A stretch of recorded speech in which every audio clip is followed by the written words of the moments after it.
So our training facility was next door to the basketball training facility, so we got and watched them practice for a session, threw out a rugby ball, and I can't remember exactly who it was, but one of the guys was obviously joking around, just grabbed the rugby ball and started running up and down the court, and we were like, if these guys ever play rugby, we're out of a job. I'm Chris Wyles, and you're listening to the Rugby Hive. Today's guest is Chris Wyles.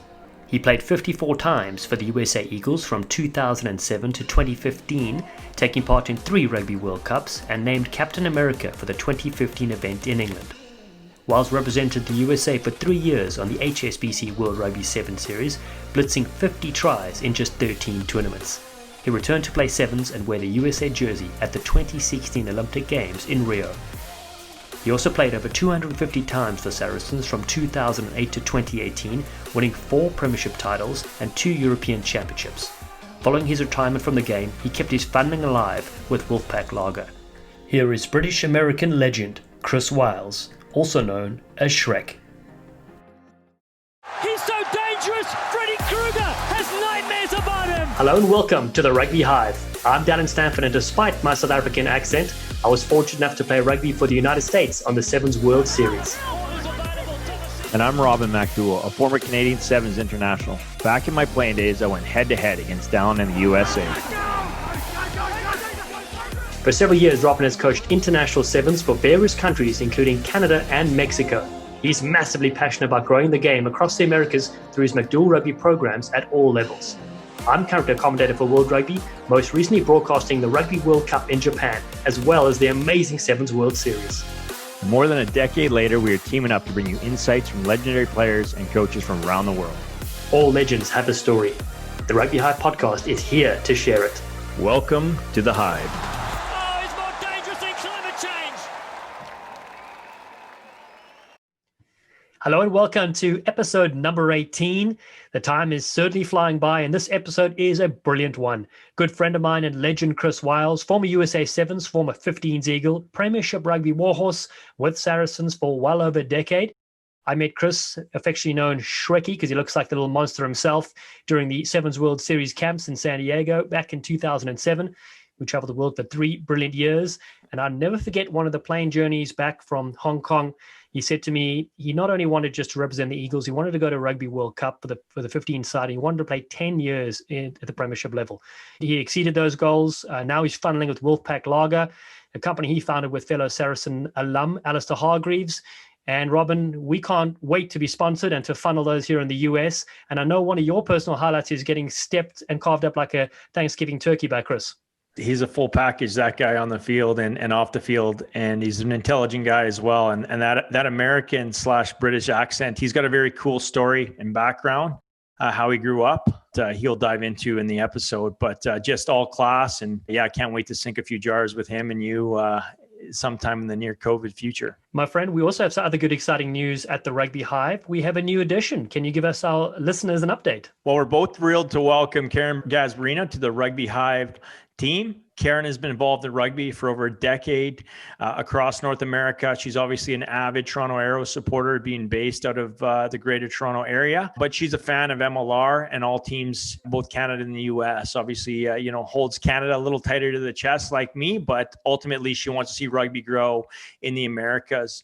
Karen and I first connected a few years back as she did a story about my Mexican women and a bit of my coaching journey. And since then, we've been very close, and she's followed all the athletes that have come through in Canada, and even had an opportunity to have her on the MacDowell elite men's team of the Vancouver Sevens a couple of years ago. She was on the field, and now she's tracking all those young Canadian boys. But she reached out to us and to get involved, and she wanted to help take our legendary stories and bring them to life. And we featured a couple of those future legends on our intro a few weeks back. The Norston sisters, Christina, who's at Lindenwood Lions in the US, as well as Carissa Norston, that is relocated to Vancouver Island, 16 years old, just turned 17 a few days ago, and is already making waves with the training group, with the Olympic women's training group, as well as the World Cup team. So imagine being 16 years old and training with the top group and some of the top athletes in the world for women's rugby. So Karen featured them this week. Just last night, we posted it, From Farm to Sea, the Norston sisters story. And in the next few weeks, we'll be releasing a certain MLR CEO and many other stories from the American side as well. So just a big welcome to Karen Gasbarino. Very exciting to have Karen on the team as well, Robin, as you said. And then listen, more exciting news, keeping in the same vein, Movember is here. Freddie Mercury's back. Day nine. This is how good it is. It's been a few years, and I'm happy to be back on the Mo wagon. Hopefully you'll be rocking it next year. I'll make sure we'll do a big campaign. But if you want to support my Movember cause to bring awareness to men's health, we'll share the link for my Movember page, and the Mo will keep growing. Pal, it is very impressive. It's scary, in fact. You probably will be banned from elementary schools when you're just wandering around there. And Robin, other exciting news, the World 10 Series looked to be absolutely champagne. The location was stunning. The rugby was fantastic. It got better and better, of course, as the games went on. And a shout out to our water buffalo himself, Frankie Horn, one of our earlier guests on the Rugby Hive. A tremendous comeback. Those that didn't see it, tell them what happened. Well, they had him caged up because of COVID. One of their players didn't get released, so the whole team was quarantined. They just had a little paddock of grass at the back of the resort. I mean, I don't feel too bad for them. They're locked up in paradise, but I had a couple FaceTimes with the big man in the lead up, and they finally were able to break out in the last week. And break out they did. But what I was most impressed was just the adversity. Frankie, he had a game plan. His team had a strong culture because they had, they were literally locked in together on site. A bit of an edge for them is they were able to analyze the other teams and pick out their strengths and weaknesses, but also find a game plan that worked for them. But at the end of the day, they had a world-class global sevens side and a world-class sevens coach, and the good guys won. So I'm really, really proud of Frankie Horn for leading them and to all those men in that team. What did you think the last day? Yeah, I thought it was fantastic. I thought it was a unique competition where normally you wouldn't even get a chance to be in the championship run, right? If you missed the first tournament and most of the second tournament games as well.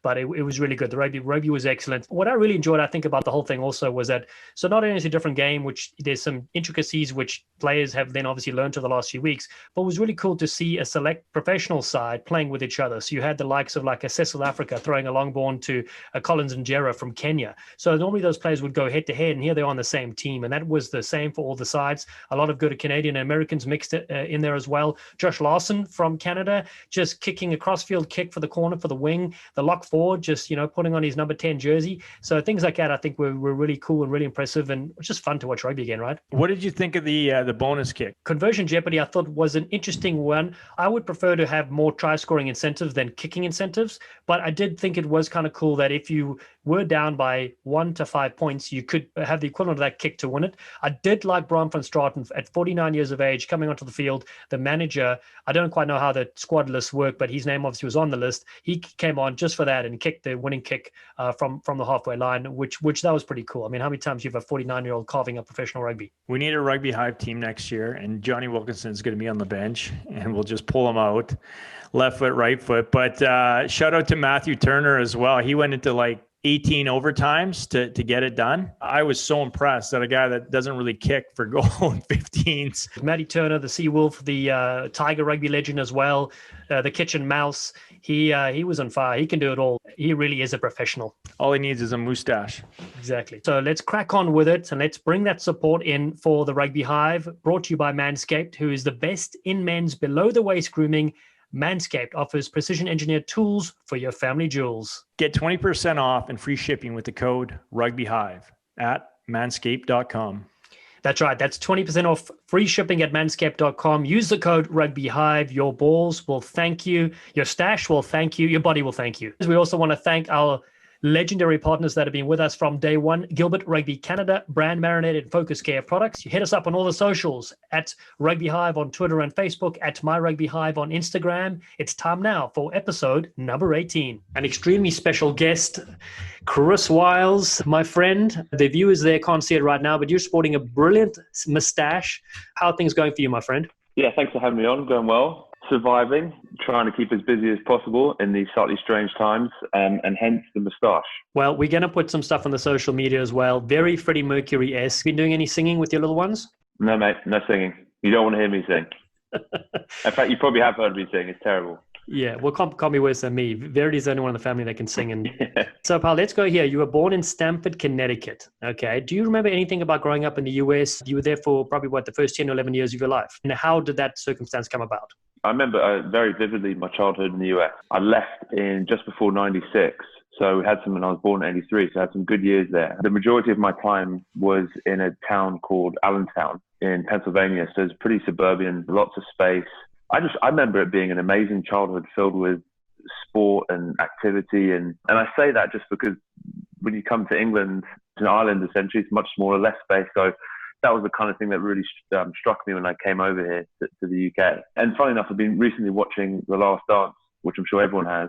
And that really brought back all the memories, because those years, early 90s, when I was, in my, 8, 9, 10, 11, just watching basketball, wearing all the Bulls gear and following all the different players. Like I remember Sean Kemp and the Supersonics, all these different names. So it's brought back some memories. But yeah, it's very vivid actually. It's not, and it came about because my dad was working there for a business called Billy and Smith. The reason we moved back to the UK is they wanted to bring him back over to Europe. So that's why we left the US. And tell us about some of your other sporting endeavors. You wore basketball tops, but did you play basketball? What other sports did you play growing up? Yeah, funny enough, the main sport I focused, if you could call it a focus at that age, was soccer, was football. On the East Coast, every weekend, going to play different soccer tournaments. Played for my local team, Schnecksville. Probably wasn't even my dad's influence necessarily. It was the game that I just picked up and really ran with. But that being said, played t-ball, loved basketball. My brother's 6'4", basically taller, better looking version of me, which isn't hard. And he killed it on the basketball court. So I always just tried to emulate him. Men's lacrosse actually got into that a little bit, which you mentioned lacrosse over here. Typically in the UK, they don't really understand the men's game, which is, loved playing it because it's really tough on the fitness, but you get to whack people. So probably set me up nicely for rugby. Yeah, so there were a lot of sports kicking around, but really loved playing soccer. Frustratingly, never really got to play football with pads. It was only, I think if I'd stayed another year, I would have been able to start playing proper football. So never got to play that. US Rugby was probably very happy that you didn't get into football because you had a legendary rugby career.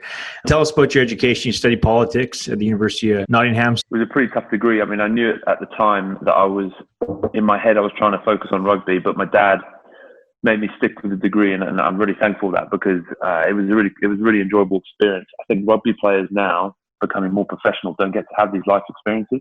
So whilst I was able to fulfill the professional career, I think being able to go to university for 4 years, get to experience the studying, obviously making friends and everything that comes with it was a vital part of my development, really. And I think kept me grounded when I did eventually get into rugby because I'd had that experience. I have to admit the degree was tough.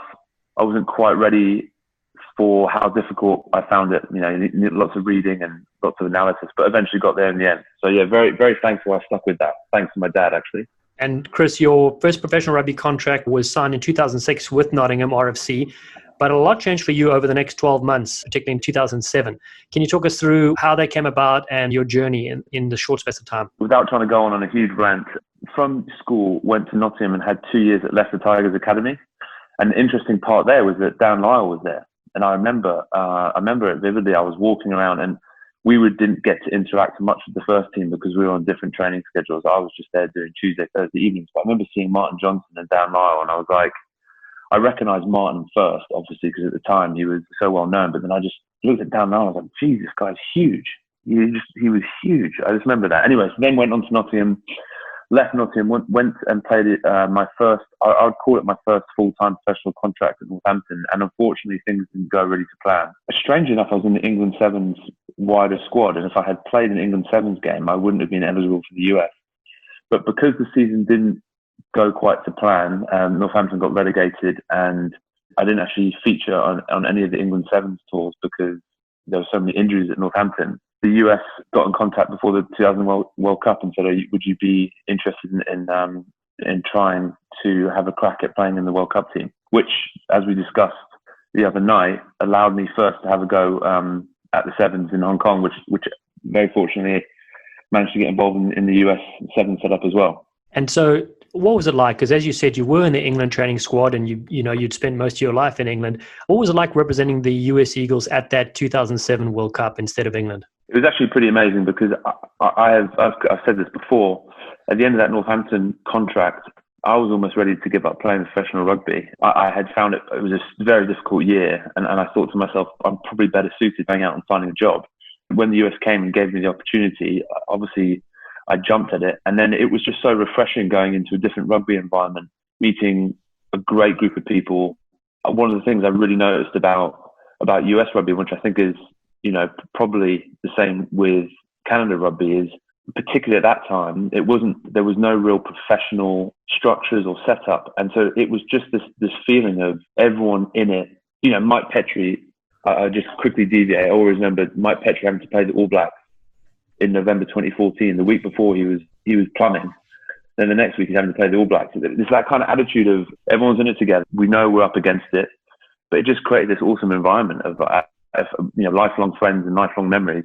And it was obviously difficult because you were going into these games underpowered, but it still kind of brought this camaraderie I found that was really powerful. So would you say that we collectively revived your career, if you will? Because you started with the Sevens and we had some good laughs on tour and we had some great moments on the field. Yeah, Sevens, it really, that first trip in Hong Kong, the whole Sevens tour, then obviously pre and post World Cup, 100% rejuvenated my career. And I'm so thankful to USA Rugby and the opportunity it gave me. I think it would have been a different story had I not been able to get involved.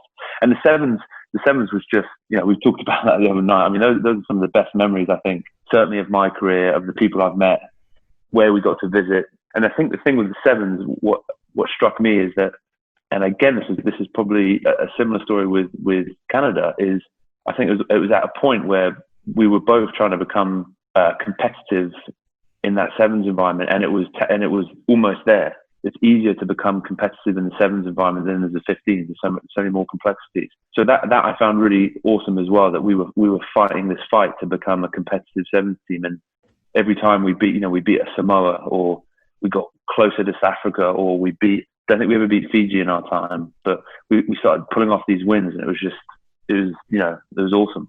Yeah, no, we did. That era was Fiji. Justin Boyd scored. I don't know if you were on that trip, but in Wellington. Yes. Sorry, yes, I was on that trip. That's right. Chris, we beat Fiji for the first time. And to remind you as well, you scored the winner against England, which was our first time we beat England in I don't know if it was history, but you scored in that one. We beat Australia. The only teams that era didn't win against was New Zealand and South Africa, if correct. I think that's right, yeah. No, so good days, though. Good moments. What did you think of his gloves that he wore? Come on. I'm glad you brought that up. We could spend this whole podcast talking about Dallen Stanford and his quirks. In a way, ahead of time, right?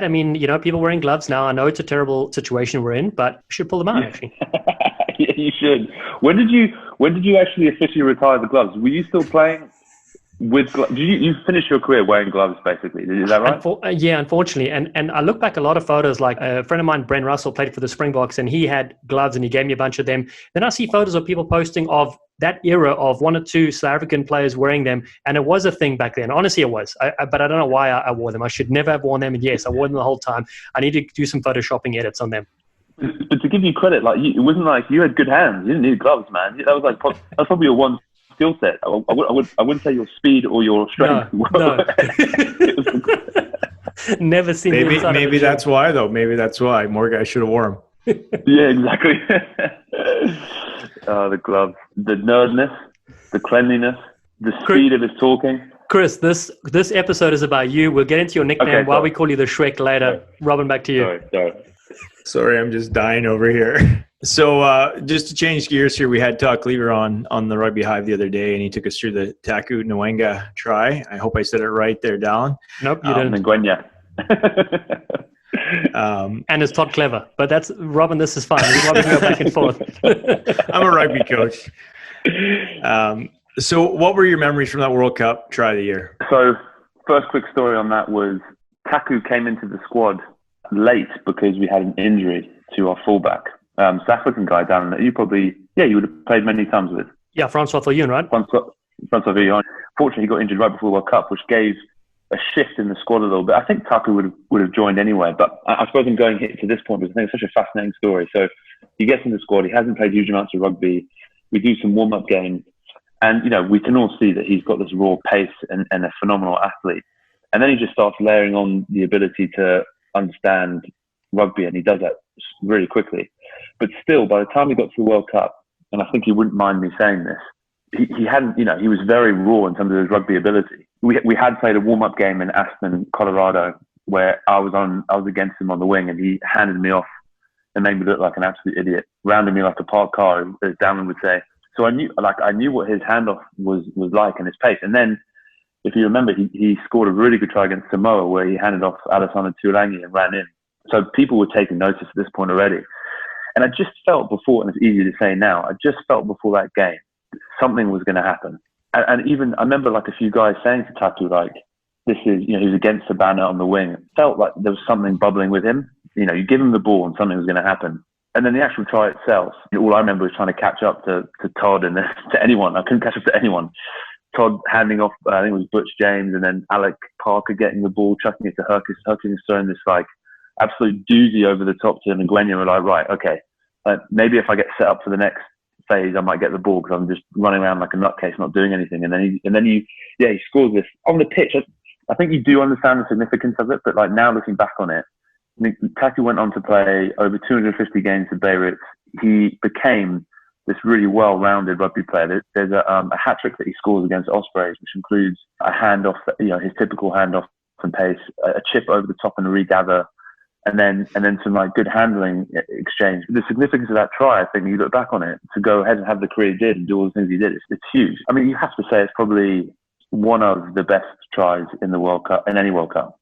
And also remember this guy, again, I hope I got this correct. I think he won a green card lottery to come over to the US. Remarkable, the story. And when I first met him in the Sevens program, he was okay, right? You looked at him, you're like, oh, he's got potential, he can do a couple of swerves. And then the way he elevated himself, as you said, and became such an all-round player. And a lot of players sometimes at that moment, they do something iconic and that's what they're remembered for and that's it. But you're right, that was the start of his journey. That's just a really good point. Like, they get remembered for that one try. Particularly in the teams that aren't winning World Cup games, players can have their moment. Just saw recently on social media, they showed his try against Scarlets in the European semi. He went the length of the pitch. Sensational career, really. I think sometimes from a coaching aspect, we complicate the game. Sometimes it's just like, give it to the big guy, give it to the super fast guy more often, We got all these fancy plays, but let's just give it to the athletes and let them do their thing. We had that with Samu Manoa. Give Samu the ball and give it to him as quickly as possible. Just going back to that 07 World Cup, that was a huge tournament for you, so much that Eddie Jones, who was on the Springboks coaching staff, signed you with the Saracens later on when he became director of rugby in 2008. What was your initial impressions of the Saracens setup? Initially, the reason I joined, first and foremost, is because Eddie reached out. My name was sort of kicking around a few different clubs. The idea was maybe he could come on trial. Yeah, Chris, we'll have him. Whereas Eddie replied to my agent and said, no, I've looked at Chris, I've watched him in the 4 World Cup games in a very Eddie Jones style. But no, I've done my analysis, I've watched him play, and I think he can contribute to the team. So by the time he'd said that, I thought, right, well, this is the opportunity I need to go for. This kind of coach who backs me and who's seen me play is obviously very thorough. But when I got to Saracens, that was 2008, and that was the tail end of the era where they were just a mid-table performing team and didn't really know who they were or what they stood for. So to be quite honest with you, in that first year, it was just a case of keeping my head down, working as hard as I could, and hoping that they would sign me for another contract. And then everything changed. I was going to say, so you spent a decade there, play over 250 games. Your resume includes 4 Premiership titles, 2 European Championship Cup titles, and amongst other personal highlights. So looking back on that career, can you list a couple of favorite moments that stand out to you in a Saracens jersey? On the playing side, the first Premiership title that we won was a huge sort of feather in our cap in terms of what we were trying to create as a culture and as a club. And that was a huge, almost relief, but it was one of those massive moments. And I'll never forget that, playing it outside centre in the final against Leicester with Brad Barrett inside centre, who's a good mate of mine. Final whistle going, and just that like sheer joy. Winning the European Cup for the first time was similar to the Premiership final. We'd won the Premiership, and then we'd gone on this journey trying to then become a squad that could compete both in the Premiership and in Europe. And at that time, it was all the big French teams who had huge packs, phenomenal athletes, and we just couldn't quite beat them. I remember one year Clermont just made us look like kids in a quarter-final at Vicarage Road. So when we finally got to the point that we won Europe, that was again another huge milestone for the club. But a lot of the memories actually, plenty has been spoken about this, is our trips and the way that we bonded. There was a period where we were going to Miami, we went to Beer Fest together. All those moments that you have sharing beers with the guys outside of the training ground were fantastic. But there was one particular moment that we got taken skiing in Verbier, and we're all at the top of the slopes in our skis, middle of the season. And as you might know, skiing within a World Rugby contract is essentially a breach of contract. But we'd been taken by the club to go skiing. So there, with all your mates, all 40 odd of us, skiing down the slope to go and get a beer. It was like, this is just real life. This is just amazing.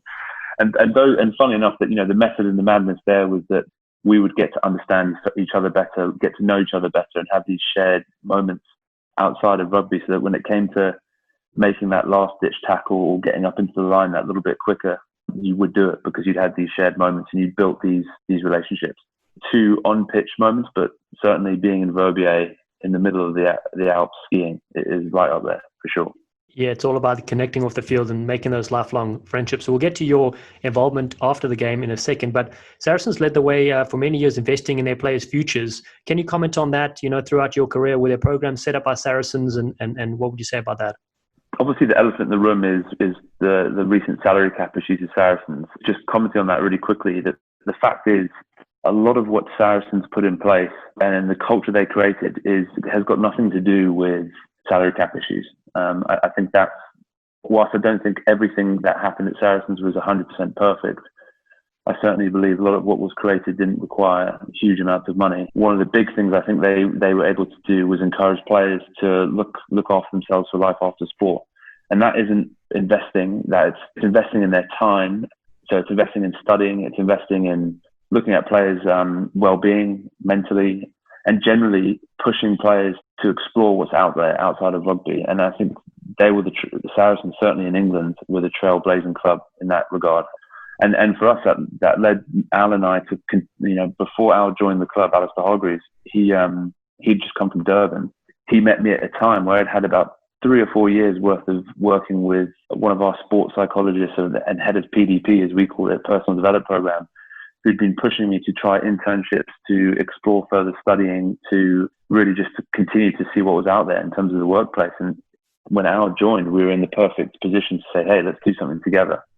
I've tried to do these various things, and you've come over and you've got an entrepreneurial interest. Let's join forces and become business partners. Can you tell us a little more about starting the Wolfpack? Led by the great work that Saracens were doing, we said, I was actually planning on doing an MBA, and Al had just moved to London and he was looking at different internships, and we thought, you know what, rather than getting back into books, let's learn by doing.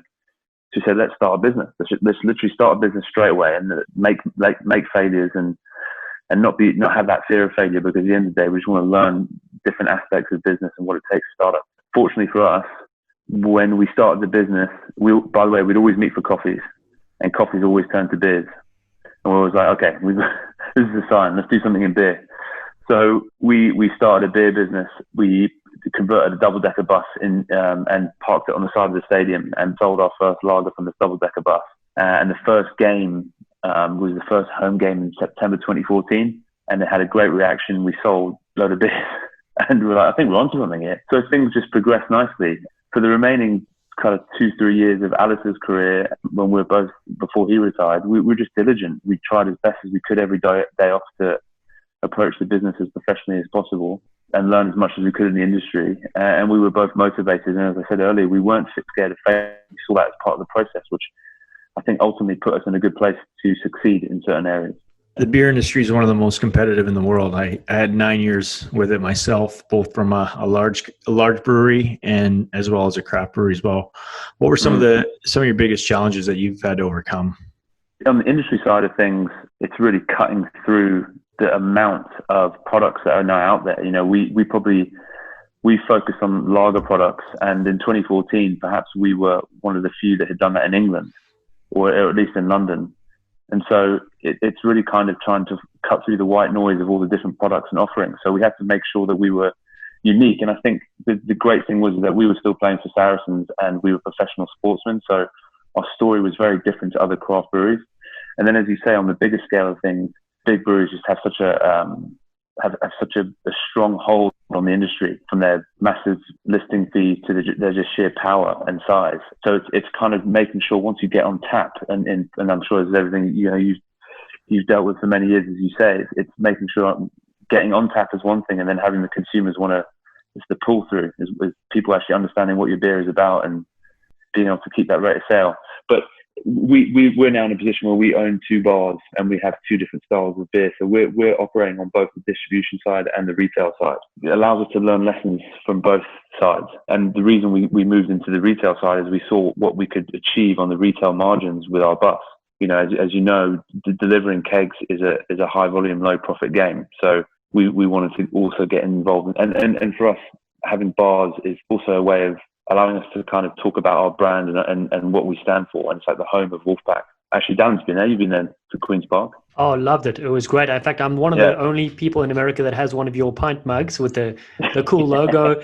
And again, that was gifted to me, I think. I don't know. But let's talk about that. Your branding is on point. Your logos are awesome. You also have this amazing Wolfpack truck called the Beast. I've seen some social media. You personally have delivered back in the day some kegs and stuff like that. Tell us about that. I mean, it's pretty epic. The development was like this. We had the bus.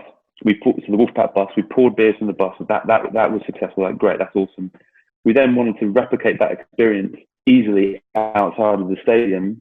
We thought, well, how can we do this? We need something mobile. So we bought the Stand Over Defender, and we just put taps on the side of it, and that can go to weddings, to events. We could deliver kegs from it. So that became the next extension of the brand, where we felt we could have an impact. And then we started pouring our beers into the on-trade in and around Northwest London. And so then naturally we thought, well, how can we? What's next? And we thought, right, we need a bar. We need a home that is everything that we stand for, and that's where Wolfpack Queen's Park was born. And so that's kind of what takes us today. But yeah, the Beast is awesome, and it's great fun when you take that to events as well, because everyone stops, comes by, asks about the story. Obviously, 15 beers deep, and you can tell the story pretty well. So it's a great asset for us to have. Well, I will say rugby and, having a drink with friends go hand in hand. So it's such a brilliant idea, and you guys executed it very well, which is important. Let's go back to rugby for a second. You and I played together for the Sevens Eagles 2007 to 2009. Robin played against us for a little bit for Canada. Firstly, let's go to your nickname, Shrek. What are you? I mean, you're probably best. You gave me the name. What you sum it up for me? Well, basically, you on the field embodied a monster. Nobody could stop you. You just bolstered people out the way, and then you're just such a chiseled jaw. You look exactly like Shrek, the monster, but in a friendly monster, And your missus is Princess Fiona, so it stuck, is what I would say. Let me tell you this to anyone who's actually listening. He never said the first bit to me ever. It was only ever the fact I looked like a horrible green monster. Which, by the way, our coach at the time, Al Caravelli, got the Shrek monsters for us, and that was he toured with us for many, many years. Yeah, he became a team mascot, basically. Team mascot, if you will. Yeah, I know. Anyway, but flick back to those memories of your Sevens days with the US and talk a bit about that if you can. The fact that you're traveling to these amazing parts of the world with one of the things I really enjoy about Sevens is the small groups. I find the groups are really manageable, and you can create such a great environment. Typically, a touring, I'm probably a little bit off now, but when we were touring, it would be about 13. Only 12 members of the squad, players. We didn't take any extra reserves. Yeah, you're right. And then the staff was bare bones as well. So you're right, close group. But yeah, so just really, really tight groups, amazing places to go and play, Hong Kong, Wellington, Dubai. I mean, these are all just incredible places to play. And then for us personally, I think being on this kind of campaign of putting US Sevens back on the map, it was something really powerful for us to latch onto. And as I said, I just remember every step of the way as we continued to perform and get better and start winning more games. It was such an awesome experience, I think, for all of us, and it defined our career, I believe. Not defined our career, but I mean, it was the kickstarter to a lot of our careers. But it obviously had its ridiculous moments. The idea of I think the hardest moments were having to travel in between tournaments. I remember our first ever Dubai tournament, we went 0-5, and we're in the airport with everyone, probably just staring at us going, how ridiculous are these blokes, went 0-5 in Dubai, and then you have to hack around the airport, no one knows where bags are getting lost. You're running around doing weird stuff, playing cards and cleaning things. Everyone's all over the place. You get held up, you're on a really bumpy flight. And I don't know where we go from there. We go to South Africa. We went to George, right? George. And that's why I say bumpy flight, because I had to catch some internal flight to George. I thought I was going to die on the plane. There were these moments where like, it'd be nice just to be sitting at home, but ultimately, just unbelievable. What about you, Robin? Do you remember playing? Did we ever play? I can't remember we had that many battles, Canada and US. There was a few. The first time I played the US for me was in Hong Kong. I'm not sure what year, but I did do the Dubai and then the George trip a couple times, and I remember just being my first time. I was completely exhausted coming back from George. I lost some teeth against Wales in Dubai, so I had some temporary teeth in George, and then I broke my thumb in George. So I was just a mess my first tour, but I was so happy, and we'd gone all right. Before we boarded the flight from George to Joburg, we all of a sudden had a 17-hour layover. So we had a 17-hour layover before we caught a 45-minute flight to Joburg, and then it's like 8-9 hours to Dubai, and then 8 to 10 hours to London, and then 5 to 8 hours to Toronto, and then Toronto to Vancouver, then Vancouver to Vancouver Island. So it was 58 hours, my first trip home, 58 hours. And I remember just being numb. And we talk about with some of our guests so far, it's amazing. You do this, you do that. But you know what? It's a war of attrition. And like you say, after playing 5-6 games the first week and then having to travel and then do it again the next week. And for me, mentally, what I try and I guess you just can't describe it, but I don't know how you guys felt your first Sevens international, but when you prepare for a game, and then you go through the review after the game, you're going to play 5 or 6 different international games in 2 days. So even though you're tired and you've spat out teeth and you've got a broken thumb and you're exhausted and your legs are dying, you have to get yourself up because you have a full international match that's going to be televised around the world. You can't let your team down. So that was the ultimate for me and everybody that was on that traveling circus, was just being able to get up and go, and just that warrior spirit. But the being a good tourist and learning how to travel was 90% of the battle. I have to say that what you bring up there is that it is really on the one hand, it is phenomenal traveling with your friends, seeing these amazing places, playing in front of huge crowds, the TV, the scoring tries, all the glory around Sevens is definitely there. But alongside that is definitely, all of the difficult moments that you have to really grind it out. And people probably don't really appreciate that. You're losing games, or you're injured, but you have to get yourself back up and play against Fiji. You've got no teeth like you, and you're coming up against, some Fijian beasts to travel in between. The mental side of it, actually, I think, like, talk about mental toughness. I think being on a Sevens tour can get pretty tough pretty quickly. I mean, I always thought maybe it was a young man's game, and I think for the most part it is. But hats off to a lot of the guys in the past sort of 6-7 years who've probably kind of focused in on Sevens, and they do that year in, year out. On that, just going back to that layover in George, looking at Eli Serevi, that was a coach player at the time, and I mean, he was probably then the age I am now, around 40, and he was still playing. And I was just trying to think in my head, and I definitely idolized then and still do. But I remember just looking at him going, I wonder how many planes that guy's been on.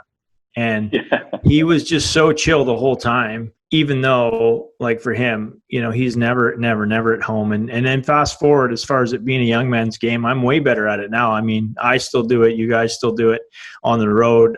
Myself as a coach, and I get young athletes into the program, and everything's new, and they're stressed out because they're not used to being away, or they're not used to their flight being on time, or and you just get used to dealing with adversity. So when you fast forward to now with this COVID thing, and we're all adapting. Well, I think those have been on the World 7 Series or just been in any kind of international sport and in stressful times and been to these different kinds of, we probably have better coping skills, I think, because of it. So I'm trying to use some of those skills to help some of my athletes and younger coaches navigate as well. One thing I'd add to that is both what you guys bring up as well. I'll never forget that waking up on a Sunday or the day 2 of a tournament and being like, oh, we've got to do this all again, right? But now as a commentator going to these events, it's a dream, because that day is actually the most exciting day as a commentator, because you get to do the quarters and the semifinals and the knockouts. So it's quite a little switch. You're not waking up battered and bruised and your body's not messed up, you're having cups of tea to get your voice ready, but it's a completely different setup, which is great. Yeah, that must be really awesome, actually, following the circuit and not having to be a player. Exactly. You get to really delve into the whole excitement of it. So just jumping up to 2016 Olympic Games, you came back to play sevens. What was that journey like for you? It was really tough to try and get myself in shape and to be in a position to compete. But I have to say that coming into the group that I was going into with Light Friday leading the charge and players like led by Madison and all these guys, just phenomenal players. So I had to really step up. It was ultimately a little bit disappointing in terms of where we finished.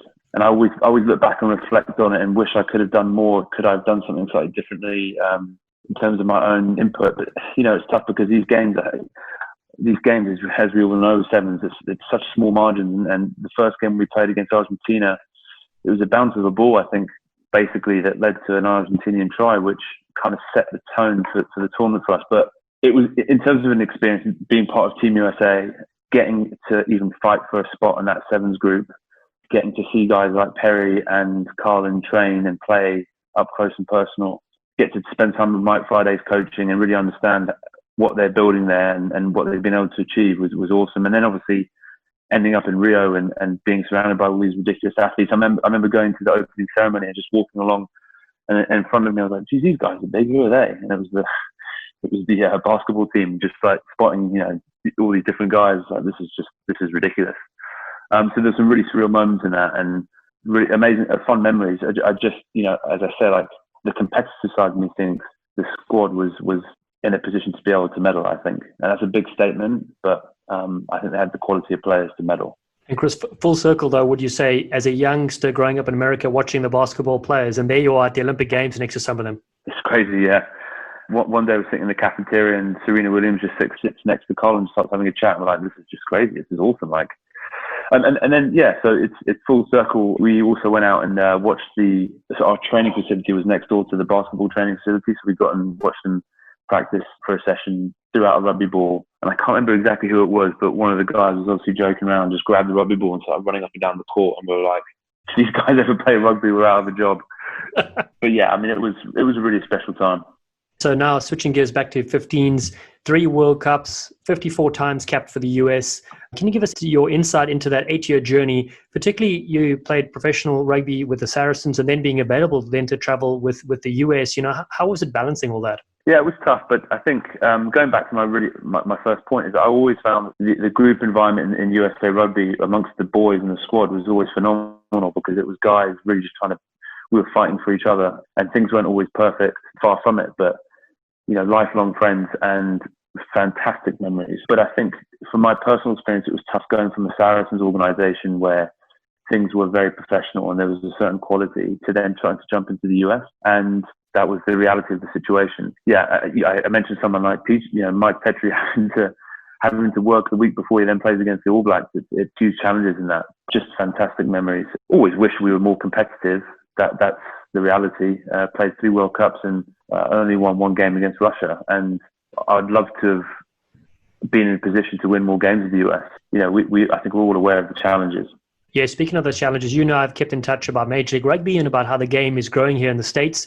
Would you like to get involved in that sort of aspect of the game here in the US at some point? Yeah, I think I always feel very indebted to my career to the US.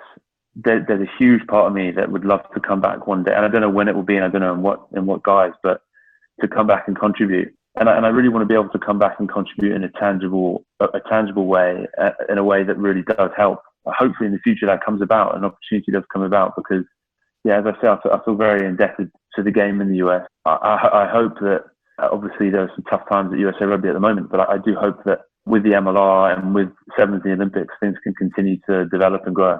As much as you'd like to have more success with the US, one thing that's for sure is you're a big part of the movement and where they are today. And we had a couple of former Canadian captains on earlier last week, the Moonlight cousins, and older cousin Dave led the way for so many years. The problem is he was our only good player, and we couldn't keep up with him to watch him score tries. But his younger cousin, 8 years younger cousin John Moonlight, went on to help Canada lift a cup, and pioneers like yourself that have fought their way through and balance, your professional career with your Eagles career, have laid the groundwork for the Carlins and the Perrys and the Madisons now. So you should be very proud of that. And, before we let you go, just want to ask, what your advice would be for the next generation of aspiring rugby players out there listening? I think one of the big things that probably doesn't get talked about enough, potentially in rugby, is the basics. There's a feeling sometimes, I think, to get concerned about some of these big plays and get influenced by seeing the end product. But for me, it's all about the basics, and that's really maybe where a large part of the focus should be in North America, is making sure that the coaches are zeroed in, and the coaches are right. They understand the game better than anyone, and putting that emphasis on making sure that they're teaching these young guys the good solid basics. If you've got the basics nailed down and you layer a work ethic on top of that, then I think you can achieve a great deal in rugby. Of course, there's always going to be space for the mercurial players and your fantastic wingers and the Carlos Spencers at 10s and players like this. But I think there's a great deal of athletes who I think can have a huge impact on the game by doing the basics really well and having a phenomenal work rate. Well, Chris, that's great advice for the next generation, and it's been an honor to play alongside you over a few years and see your journey go through. I'll never forget being on a plane ride with you, one of those long journeys to Africa somewhere, and you said to me in 2007, you're like, I want to play for a decade at least at a top club and put my work on the field. And you certainly did that. You did more than that, my friend. I can't wait to share Wolfpack with you. We'll get Robin over to the UK as well. That'll be legendary, my friend. Yeah, thanks, guys. Thanks for having me on. Been enjoying chatting. Cheers. Thanks, guys. Thanks for your time. Beautiful ball over the top. Yes, Seppo! Thank you for listening, you sleek sensations. If you haven't already, please subscribe to Rugby Hive Podcast and catch us on all the socials at Rugby Hive. We appreciate your support. Be safe out there, and we'll see you soon. They've taken the lunch money from South Africa and are up by 17.